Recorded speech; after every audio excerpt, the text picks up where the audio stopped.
Are you the type of person that wants to get started with investing, but you're not really sure what the next steps are? If so, make sure that you stick around because by the end of this video, you'll know exactly what your next steps are so you can start your investing journey with confidence and on the right foot. If you're new here, welcome. My name is Jose Hernandez, and on this channel, we discuss all things investing, wealth building, financial planning, and living your best financial life. And in today's video, we're gonna go over the top 5 things that everyone should do before they get started with investing. That being said, let's go ahead and get into the video. The first thing you want to focus on before you start investing is getting a clear understanding of where you currently stand financially. This is important because there may be areas that require your attention right now before you start investing. A good exercise for you is to take a look at your balance sheet, which provides you with a breakdown of your assets, what you own, versus your liabilities, what you owe on. If you're just getting started, there's probably not a lot on the asset side of that balance sheet, and that's okay. As you invest and build wealth over time, that will definitely change. But you also want to take some time to pay attention to the liabilities especially. If you're in a situation right now where you're drowning in high interest debt like credit card debt and so on, it may make sense to pay attention to that first because that may be dragging on your cash flow. And like we talk about all the time, cash flow is required in order to invest, in order to build assets. So right now, once you take a look at your balance sheet and you look at your liabilities and you see a ton of high interest debt on there, you may want to pay attention to that and come up with a plan to pay some of that down so you have a little bit more breathing room and so you have a little bit more cash flow at the end of the month that you can start investing regularly. Second, you want to make sure that you have a fully funded emergency savings fund. This is important because life happens. If you've been living for long enough, you know that eventually that car is going to break down, your pet is going to get sick, the water heater is going to go out, something's going to come up that requires your money. And in investing and wealth building, we always want to be proactive and not reactive.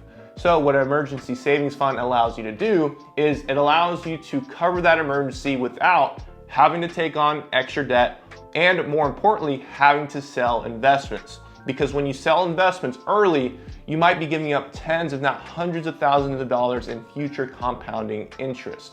So a fully funded emergency savings fund is crucial. And in terms of how much money you need to have saved up, it really depends on a number of different things, but most people suggest you have at least 3 to 6 months worth of expenses, not income, expenses saved up in a rainy day fund that you know is there, but you don't touch and you don't treat like an ordinary checking or savings account. Third, you want to develop a budget for your investing, or what I prefer to call a cash flow plan. People don't like the word budget because it makes it seem like you're trying to live a miserable life and not spending things on things you enjoy or even a coffee run here and there. That's not what this is. A cash flow plan is a plan that allows you to make sure that your bills are paid, all of your financial responsibilities are met, and you also have room for investing. A lot of people make the mistake of thinking that you need to have a ton of cash saved up to start investing, and that's not true at all because you can actually incorporate investing into your monthly cash flow plan or monthly budget so you can afford to invest every month or every 2 weeks or weekly or however often you prefer to begin investing your money. A key wealth building habit that I'm a big believer in is paying yourself first. And if you do the proper planning up front and you do the work up front, you can actually automate this process.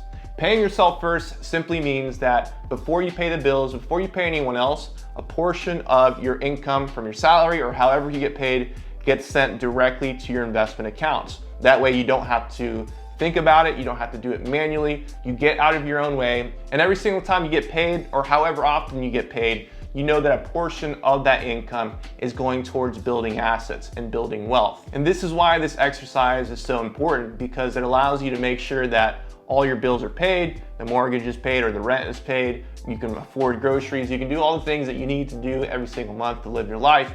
But just as importantly, you're saving some room and automating the process for wealth creation. Fourth, you want to start getting clear on what you're actually investing for, or what we call your financial goals.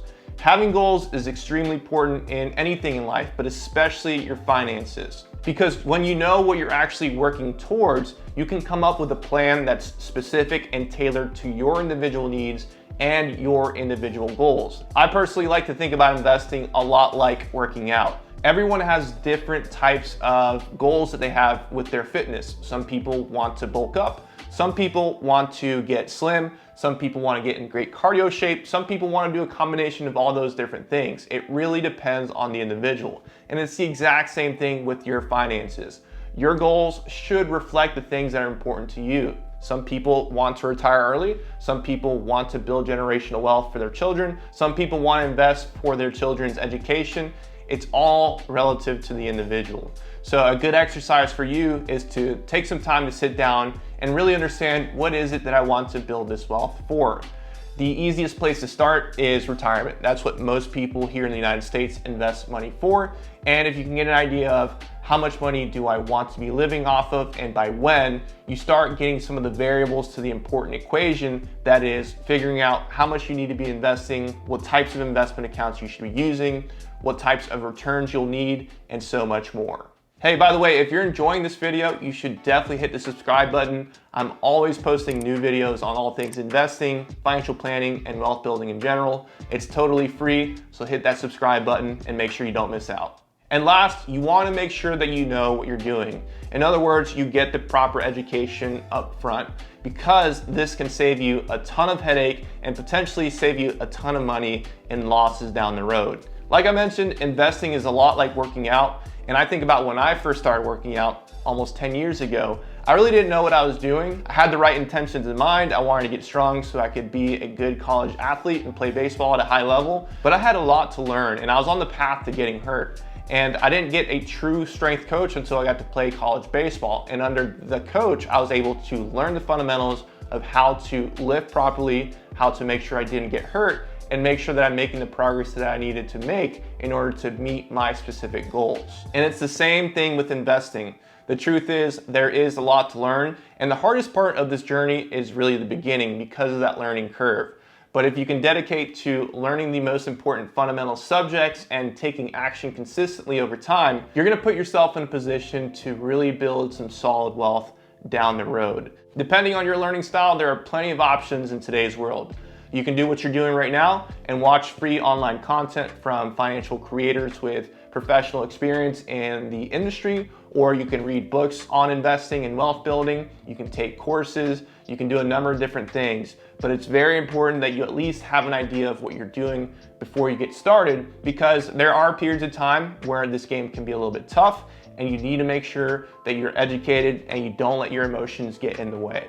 All right, so for a quick recap, here are 5 crucial steps that you need to be taking before you start your investing journey.